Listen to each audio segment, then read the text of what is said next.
આ કેવી રીતે થયું? જેવું પાણી દૂધ સાથે મળ્યું તો પાણીની કિંમત એકદમ વધી ગઈ. પાણી કહ્યું કે આ તારો મારા પર ઉપકાર છે, તો હું તારી સાથે મળ્યો તો મારી કિંમત વધી ગઈ. હવે જ્યારે પણ ગેસ પણ આપણને મૂકવામાં આવશે, જ્યારે પણ આપણને ગેસ પર મૂકવામાં આવશે, તાપ લગાડવામાં આવશે, તો સૌથી પહેલા ભાપ બનીને હું ઉડીશ અને તને કશું થવા નહીં દઉં. તારા મારા પર ઉપકાર છે કે જેવું તારાથી મળ્યો તો મારી કિંમત વધી ગઈ.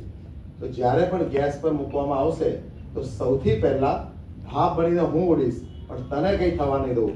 તો દૂધ કહ્યું કે જ્યારે પણ ગેસ પર આપણે મૂકવામાં આવશે તું ભાપ બનીને ઉડી જશે તો તરત હું પણ બહાર આવી જઈશ અને ગેસ ઓલવી નાખીશ. સો આ દૂધ અને પાણીની મિત્રતા, અને આ મિત્રતા એ આપણું લાયન્સનું બાય પ્રોડક્ટ છે. આપણે સેવા માટે આવીએ છીએ, પણ મેન આપણે સંબંધો માટે આવીએ છીએ.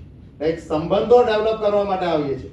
સંબંધોને જેટલી સમજની જરૂર હોય એનાથી વધુ સમયની જરૂર હોય. ને કોઈએ સરસ કહ્યું છે કે સંબંધ હોય અને સેલોટેપ હોય. સંબંધ અને સેલોટેપને આમ જ છોડી નહીં દેવાના. સંબંધ અને સેલોટેપને આમ જ છોડી નહીં દેવાના, નહીં તો પછી ખુરચવા પડે. સેલોટેપ હોય ને આમ જ છોડી દઈએ તો શું થાય જયેશભાઈ? નખથી કોતરવું પડે ને. સંબંધોનું બહુ આવું જ છે.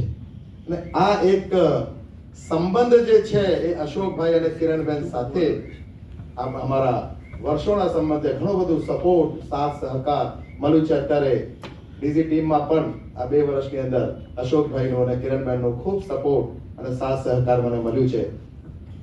આ વર્ષ જ્યારે શરૂઆત થઈ હતી ત્યારે એવું લાગતું હતું કે ઘણું બધું વાવાઝોડું આવવાનું છે, બરાબર ને ભરતભાઈ? પણ અત્યારે